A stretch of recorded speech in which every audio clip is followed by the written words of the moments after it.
সময়ের সাথে সাথে কত কিছু পরিবর্তন হয়ে যায়। গত বছর যেই মানুষটার সাথে এত ঘোরাফেরা করলাম, এই বছর সেই মানুষটা আর নেই। আসসালামু আলাইকুম, আরও একটি নতুন মিনি ব্লগে সবাইকে ওয়েলকাম করছি। আমি শামীমা আক্তার ব্লগ থেকে। আশা করছি সবাই ভালো আছেন। আজকে 16ই ডিসেম্বরের যে ভিডিওটা, সেটাই আজকে মূলত আপনাদের সাথে শেয়ার করছি। তো 16ই ডিসেম্বর সকালবেলা উঠেই সারফরাজের স্কুলে রেডি হয়ে বের হয়ে চলে এসেছি। সারফরাজের স্কুলে প্রোগ্রাম ছিল, তাই আর অন্য কোথাও যাওয়া হয়নি। তাই সোজাসুজি সারফরাজের স্কুলেই চলে আসলাম সকালবেলা উঠে। আজকে প্রত্যেকটা ক্লাসের বাচ্চাদের নাচ আছে, সেটাই দেখার জন্যই আসা। আর এবার কেন জানি না, যেদিন আমার কাজের দিনগুলো সব মানে প্রোগ্রামগুলো সেই দিনগুলোতেই পড়ে গিয়েছে। তো সব কিছু মিলিয়ে আজকে কাজে যায়নি, কাজটা বাদ রেখে সারফরাজদের স্কুলে আসলাম, যেহেতু সারফরাজদের প্রোগ্রাম ছিল। এখন কিন্তু সারফরাজরা নাচ করছে। তো এখানে হয়তো আপনারা সারফরাজকে দেখে বুঝতেই পারছেন, ছেলেদের লাইনটা পিছনে ছিল, মেয়েদের লাইনটা ছিল সামনে।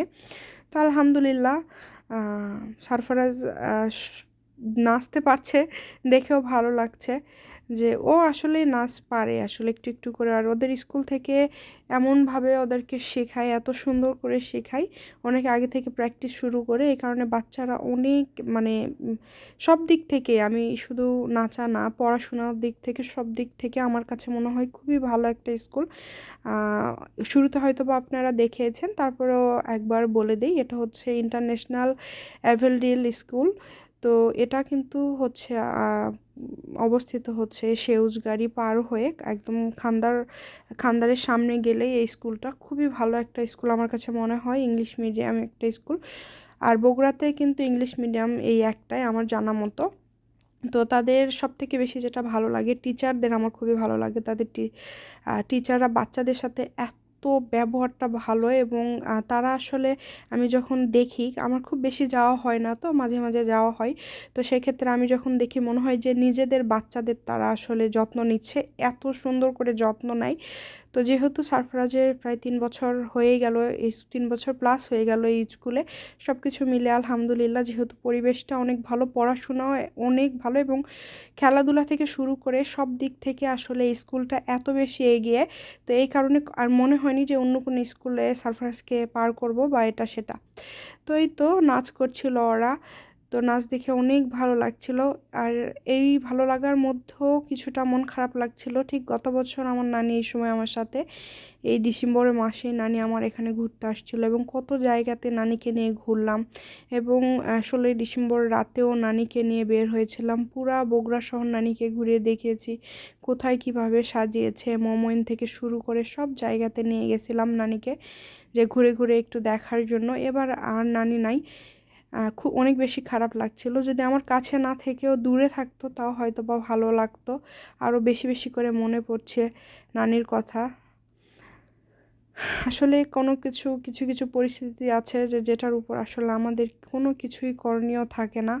সব কিছু মিলে অনেক বেশি মিস করছি নানিকে। দিন শেষে আসলে দেখা যায় যে আমাদের যার যার কাজ সব তো করতে হয়, কিন্তু কিছু কিছু স্মৃতি থাকে যেটা আসলে অনেক কষ্ট দেয়।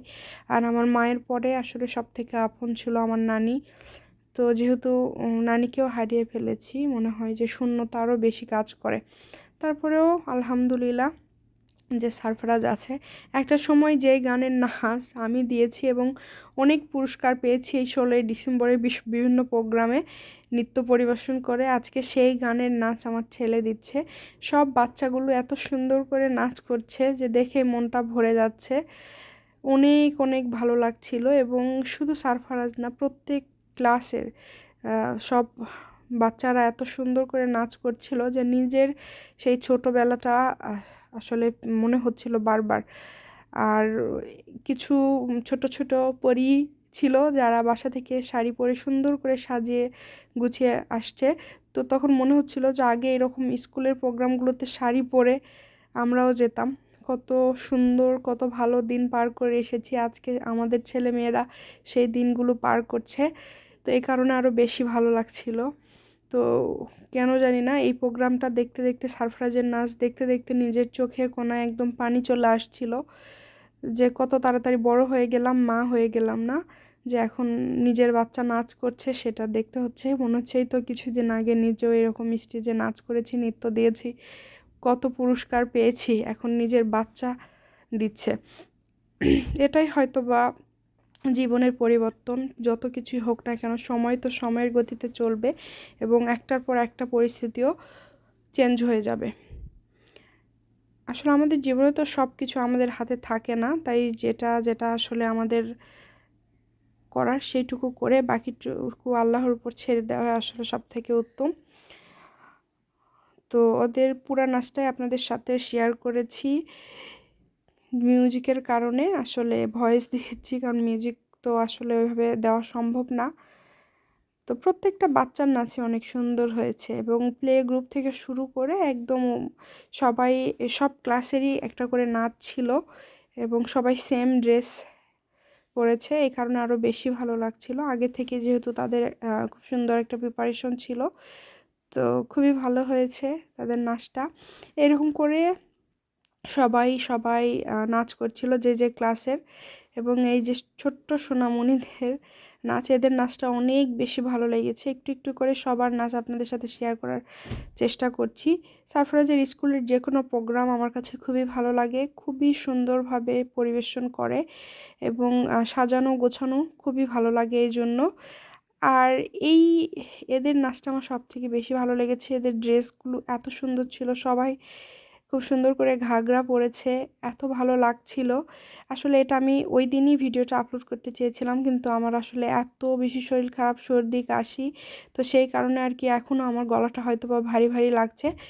তো সেই কারণে তারপর ভাবলাম যে হয়তো আরও বেশি দিন পরে ছাড়লে ভালো লাগবে না, এই কারণে আজকে আপলোড করে দিচ্ছি। এবং এখন এখানে দেখেন মনে হচ্ছে আকাশ থেকে পরী নামে আসছে, সেই পরীরা নাচ করছে, এরকম লাগছে না? সব কিউটের ডিব্বারা সবাই একসাথে নাচ করছিল মাশাল্লাহ। আর এইবার দেখেন কত ছোট ছোট বাবুরা কত সুন্দর করে শাড়ি পরেছে না?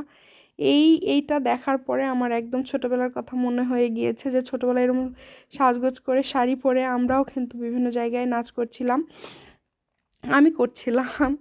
তো আমার আসলে ছোট থেকে নৃত্য এগুলো অনেক বেশি ভালো লাগে এবং এই প্রোগ্রামটা দেখে বারবার আসলে নিজের ছোটোবেলার কথাটা মনে পড়ছিল, কত সুন্দর করে নাচছে আলহামদুলিল্লাহ। এবং এই জন্যই আমার এই স্কুলটা এত ভালো লাগে, যে বাচ্চাদের প্রতি তারা এত যত্নশীল। প্রত্যেকটা টিচার মনে হয় যে একদম নিজের বাচ্চাদের আসলে কেয়ার করছে, এত সুন্দর করে কেয়ার করে। তো যারা ভর্তি করাতে চাচ্ছেন বাচ্চাকে, আপনারা চাইলে করাতে পারেন। আসলে বাচ্চাকে রেখে এসে যে একটা চিন্তা বা সেরকম কোনো কিছুই হবে না, কারণ তারা খুবই যত্ন নেয় বাচ্চাদের। তো এই নাচটা এত সুন্দর, এই যে সামনে দেখতে পাচ্ছেন শাড়ি পরা এই ছোট ছোট পরীগুলো দেখে কত ভালো লাগছে না, যে কত ছোট তারপরেও কিভাবে শাড়ি পরে কত সুন্দর করে নাচ করছে এবং এত মানে ভালোভাবে এক্সপ্রেশন দিচ্ছে, যে আবার গানও বলে মনে মনে মনে, এবং সবসময় ছেলেদেরকে পিছনে দিচ্ছে, তো এই জন্য ছেলেদের থেকে মেয়েরাই বেশি সামনে আসলে দেখা যাচ্ছে বারবার। তো শুধু নাচের প্রোগ্রাম ছিল না, তার এপাশে কিন্তু অনেকেই স্টল নিয়েছে, যেমন এখানে কিন্তু সব বাবা মারা যারা আসলে ছিল সবাই কিন্তু যার যে মানে সবাই তো আসলে মোটামুটি ব্যবসায়ী, তো সেক্ষেত্রে দেখা যায় যে যার যেই ব্যবসা আছে স্টল নিয়ে সে সেখানে সেটা দিয়েছে। তো এই যে প্রত্যেকটা স্টল ঘুরে ঘুরে দেখছিলাম যে কোন স্টলে কি আসছে, এবং অনেক ভালো লাগছিল। এবং এটা ছিল একদম লাস্ট সময়, এবং তার পাশাপাশি একটু এটা সেটা সারফারজকে খাওয়াচ্ছিলাম। আর সারফারজকে তো খুঁজেই পাওয়া যায় না, সে স্কুলে গেলে এত বেশি মানে সব বন্ধুদের সাথে ঘুরে এবং খেলা নিয়ে এত ব্যস্ত থাকে। তো তারপর যাই হোক আলহামদুলিল্লাহ সব কিছু মিলিয়ে এবং অনেক বেশি ভালো লাগছিল এইরকম একটা প্রোগ্রাম যা গিয়ে আসলে সত্যি অনেক ভালো লাগছিল, যে অন্য কোথাও যাওয়ার থেকে স্কুলের এই প্রোগ্রামগুলোই আমার কাছে অনেক বেশি ভালো লাগে, কারণ যানজটের মধ্যে না যাওয়াটাই ভালো। তো সারফরাজও আসলে ওর স্কুলে কখনো মিস করতে চায় না এবং স্কুলের প্রোগ্রামগুলো খুব এনজয় করে। তো এই বাচ্চাদের নাচটা অনেক বেশি ছিল, ভালো ছিল এবং খুবই সুন্দর করে তারা নাচ করছিল। এবং যদি গানগুলোর সাথে দিতে পারতাম আরও ভালো হতো। সবাই ভালো থাকবেন এবং অবশ্যই দোয়া করবেন।